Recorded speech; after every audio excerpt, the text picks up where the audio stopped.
अनाथ बेटा। रूपा और शेखर सरिता विहार में रहते हैं। वो अपनी जिंदगी में बेहद खुश होते हैं। दोनों का शौर्य नाम का एक बेटा भी होता है, जिस पर दोनों ही अपनी जान छिड़कते हैं। शेखर, अब तो आप थैंक यू शौर्य फॉर को अपनी वॉचिंग गोद से नीचे हमारी उतार प्यारी दीजिए। कहानियाँ। उसके सोने का टाइम हो रहा है। नहीं रूपा, इसे मेरे पास ही रहने दो प्लीज। मैं थोड़ी देर में इसे बिस्तर में सुला दूंगा। लेकिन कल सुबह आपकी ऑफिस में मीटिंग भी तो है ना, और इसके लिए आपको कल जल्दी भी तो निकलना होगा। जाइए, आप भी जाकर सो जाइए। क्या यार, अभी तो मेरी गोद में आया था मेरा बेटा और तुम उसे लेकर जा रही हो। बाद में कर लेना अपने बेटे से प्यार, अभी जाकर सो जाइए। रूपा शेखर से शौर्य को ले रही होती है कि तभी शौर्य रोने लगता है।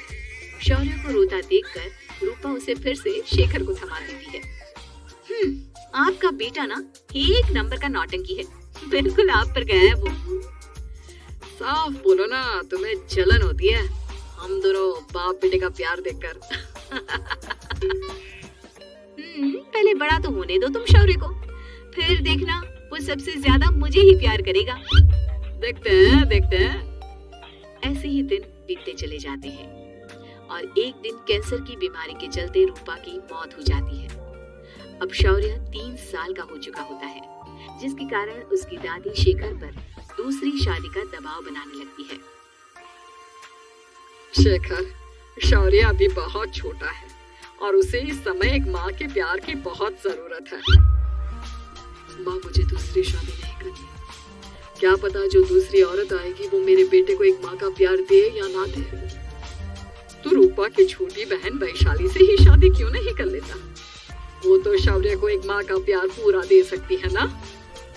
मैंने कहा ना माँ, मुझे दूसरी शादी नहीं करनी, पर अपनी ही पत्नी की बहन से तो हरगिज नहीं। ऊपर से अगर रूपा देख रही होगी तो वो क्या सोचेगी? अपने लिए ना सही, लेकिन तुझे शौर्य के लिए तो शादी करनी ही पड़ेगी ना बेटा। शेखर कुछ कहता उससे पहले ही अंजुमन उसे रूपा की कसम दे देती है, जिसके आगे मजबूर होकर शेखर शादी के लिए हामी भर देता है। देखो वैशाली, मैंने तुमसे शादी सिर्फ अपने बच्चे के लिए की है। मैं चाहता हूँ कि तुम उसे एक माँ का भरपूर प्यार दो। शौर्य, आपके साथ साथ मेरा भी कुछ लगता है। अगर आप मुझसे शादी नहीं भी करते, तब भी मेरा प्यार शौर्य के लिए कभी कम या ज्यादा नहीं होता। शादी के कुछ दिनों बाद ही शेखर की माँ की भी मौत हो जाती है। वैशाली शौर्य को एक माँ से भी बढ़कर प्यार देती है। शौर्य को लेकर वैशाली का यूं निस्वार्थ प्यार देखकर शेखर को भी उससे प्यार हो जाता है और कुछ सालों बाद शेखर और वैशाली का भी लड़का हो जाता है। लेकिन इसके बाद वैशाली का शौर्य को लेकर बर्ताव बदलने लगता है। वैशाली, मैं देख रहा हूँ तुम आजकल शौर्य का जरा भी ध्यान नहीं रख रही हो। मुझे पता नहीं था कि आदित्य के होने के बाद तुम इतना बदल जाओगी। आदित्य मेरा अपना सगा खून है और शौर्य दीदी का, फिर मैं दोनों में अंतर कैसे नहीं करूं? माँ भले ही दोनों के अलग अलग है, लेकिन पिता तो एक है ना। अगर मुझे पहले पता होता कि तुम इतनी जल्दी बदल जाओगी तो मैं कभी तुमसे शादी ही नहीं करता। हाँ, तो किसने कहा था आपसे मुझसे शादी करने के लिए? मैं थोड़ी ना आई थी आपके पास, आपकी माँ ही आई थी मेरे घर आपका रिश्ता लेकर। वैशाली, मुझे तुमसे ऐसी उम्मीद नहीं थी। गुस्से में शेखर अपना पैर पटकता हुआ शौर्य को वहाँ से लेकर चला जाता है। पापा, मम्मा मुझसे प्यार क्यों नहीं करती? क्या मैं उनका सगा बेटा नहीं हूँ, इसलिए मुझसे प्यार नहीं करती?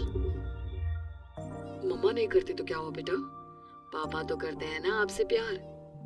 कुछ दिनों के बाद, आज तुझे खाना पीना कुछ नहीं मिलेगा, चल चुपचाप से अपने रूम में जाकर सो जा। माँ, अब भाई को खाना क्यों नहीं दे रही हो? बेटा, तू आराम से खाना खा, इस नालायक की चिंता मत कर। एक दिन खाना नहीं खाएगा तो मर नहीं जाएगा ये। अगर भैया नहीं खाएंगे तो मैं भी नहीं खाऊंगा। तू अपने भाई का भक्त क्यों बन रहा है? ये तेरा सौतेला भाई है, सगा नहीं जो तू लक्ष्मण बन रहा है। माँ, आपको इतना भी नहीं मालूम, श्री राम और लक्ष्मण सगे भाई नहीं थे। श्री राम माता कौशल्या और लक्ष्मण माता सुमित्रा की कोख से जन्मे थे। दोनों की सिर्फ पिता एक थे, लेकिन माँ अलग थी। मुझे ज्यादा ज्ञान देने की जरूरत नहीं है, ये सतयुग और त्रेता युग नहीं है, समझे? आया बड़ा भाई का चमचा। इतना कहकर वैशाली वहां से चली जाती है, जिसके कुछ टाइम बाद शिखर वहां आता है और आदित्य उसे सारी बात बताता है। मुझे माफ कर दो शौर्य, तुम्हारी माँ के जाने के बाद मुझे दूसरी शादी का फैसला करना ही नहीं चाहिए था। अगर मैं दूसरी शादी नहीं करता तो शायद आज तुम्हारी ये हालत ना होती। नहीं पापा, अगर आप शादी नहीं करते तो मुझे आदित्य जैसा छोटा भाई कभी नहीं मिलता। थैंक यू मुझे इतना अच्छा भाई देने के लिए। तुम दोनों हमेशा ऐसे ही साथ रहना, फिर कोई भी तुम दोनों का कुछ नहीं बिगाड़ पाएगा। चलो, मैं तुम दोनों को आइसक्रीम खिला कर लाता हूँ, बहुत भूख लग रही है ना। शिखर शौर्य और आदित्य को आइसक्रीम दिलाने लेकर जाता है। वो दोनों को पार्क में खड़ा करके आइसक्रीम लेने जा ही रहा होता है, तभी तेज रफ्तार से आती हुई एक गाड़ी उसे कुचल देती है और उसी पल शेखर की मौत हो जाती है, जिसके बाद शौर्य की जिंदगी नर्क से भी बदतर हो जाती है। इस घर के किसी भी सामान को मेरी मर्जी के बगैर हाथ मत लगाना। इन सब पर अब तेरा कोई हक नहीं है, समझा? ठीक है माँ, मैं आपकी इजाजत के बगैर किसी चीज को हाथ नहीं लगाऊंगा। चल जाकर अब पूरे घर की सफाई कर। महज 7 साल का शौर्य वैशाली के कहने पर अपने नन्हे नन्हे हाथों से पूरे घर की सफाई करने लगता है। ऐसे ही दिन बीतने लगते हैं, लेकिन मासी से माँ बनी वैशाली को उस मासूम से बच्चे पर जरा भी तरस नहीं आता। क्यों शौर्य, ये घर में इतनी गंदगी कैसे हो रही है? ढंग से सफाई नहीं की है क्या तूने? माँ मैंने तो अच्छे से सफाई की थी, लेकिन आदित्य बार बार इधर उधर चलकर गंदा कर देता है। अच्छा, खुद से एक काम ढंग से नहीं होता और अपनी गलतियों का जिम्मेदार मेरे बेटे को ठहराता है। इतना कहकर वैशाली बांस का डंडा उठाकर शौर्य को जोर जोर से मारने लगती है। तभी वहां वैशाली के मायके वाले भी आ जाते हैं और उसकी सारी करतूतें देख लेते हैं। माँ मैं ऐसा क्या करूं जिससे आप मुझे भी आदित्य के जितना प्यार करोगी? बोलिए ना माँ, मेरे क्या करने से आपके अंदर मेरे लिए ममता जागेगी? वैशाली शौर्य की एक नहीं सुनती, उसके ऊपर डंडे बरसाती जाती है। हद पार होते देख वैशाली की माँ उसका हाथ पकड़ती है और जोर से उसे थप्पड़ मारती है। यही सब करने के लिए तूने दामाद जी से शादी की थी? हमने सपने में भी तुझसे ऐसी हरकत की उम्मीद नहीं की थी। तू माँ नहीं, माँ के नाम पर एक धब्बा है।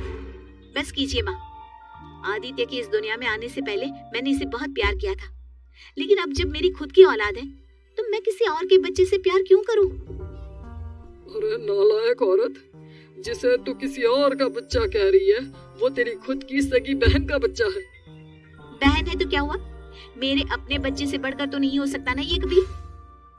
अगर यही बात थी तो तू हमें पहले बता देती, हम शौर्य को अपने साथ ले जाते। उसे इस तरह प्रताड़ित करने की क्या जरूरत थी? अगर आपको लेकर जाना है ना तो ले जाइए इसे, मैं नहीं रोकूंगी। नहीं माँ, मुझे कहीं नहीं जाना, मुझे आपके साथ ही रहना है। मैं तेरी कोई माँ बाबा नहीं हूँ, तेरी माँ मर चुकी है, समझा? अब निकल जा मेरे घर से। माँ आप बहुत गंदी हो, मुझे भी नहीं रहना आपके साथ, मैं भी भाई के साथ ही जाऊंगा। अरे तू क्यों जाएगा, तू तो मेरा सगा बेटा है, जाने दे इसे। हम यहाँ ऐश से रहेंगे, तुम्हारे पापा बहुत सारी जमीन जायदाद छोड़ गए हैं तुम्हारे लिए। नहीं माँ, मुझे भाई के साथ जाना है। आप अच्छी नहीं हो, आप बहुत बुरी हो, आप भाई को बहुत परेशान करती हो। देख वैशाली, तुझसे ज्यादा समझ तो इस मासूम बच्चे में है। ये तेरे बुरे कर्मों का ही नतीजा है, जो आज तेरी सगी औलाद खुद से तुझे ठुकरा रही है। आदित्य, तुझे इस शौर्य ने भड़काया है ना मेरे खिलाफ? नहीं माँ, मुझे किसी ने भड़काया नहीं, पर मैं सब देखता हूँ, सब समझता हूँ। भाई बहुत अच्छा है, वो आपके जैसा नहीं है। चलिए नानी। इतना कहकर वैशाली के मायके वाले आदित्य और शौर्य को अपने साथ ले जाते हैं और इस तरह वैशाली बड़े से घर में अकेली पड़ जाती है। 2 बेटों के होते हुए भी आज उसे माँ कहकर बुलाने वाला कोई नहीं होता।